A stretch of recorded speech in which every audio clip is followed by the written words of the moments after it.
তো হ্যালো বন্ধুরা, welcome to my channel. চলো আজও ইতিহাসের 10টা প্রশ্ন উত্তর সম্পর্কে জানি। প্রথম প্রশ্ন, চৌসার যুদ্ধ কত সালে হয়েছিল? উত্তর 1539। দ্বিতীয় প্রশ্ন, খালসা কে প্রতিষ্ঠাতা করেন? উত্তর গুরু গোবিন্দ সিং। তৃতীয় প্রশ্ন, বাংলায় কবে দ্বৈত শাসন ব্যবস্থা প্রবর্তিত হয়? উত্তর 1765। চতুর্থ প্রশ্ন, আত্মীয় সভা কে প্রতিষ্ঠা করেন? উত্তর রামমোহন রায়।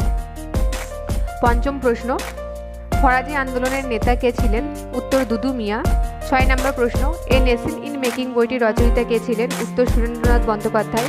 7 নম্বর প্রশ্ন, জাতীয় কংগ্রেসের প্রথম অধিবেশন কোন স্থানে প্রথম হওয়ার কথা ছিল? উত্তর পুনে। 8 নম্বর প্রশ্ন, গান্ধীজি কত সালে চিরকালের জন্য ভারতে আসেন? উত্তর 1915। 9 নম্বর প্রশ্ন, জালিয়ানওয়ালাবাগ ঘটনা কোন স্থানে হয়েছিল? উত্তর অমৃতসর। 10 নম্বর প্রশ্ন, মিত্রমেলা কে প্রতিষ্ঠা করেন? উত্তর সাভারকার। প্রশ্ন উত্তরগুলো ভালো লাগলে লাইক, শেয়ার এবং সাবস্ক্রাইব করুন।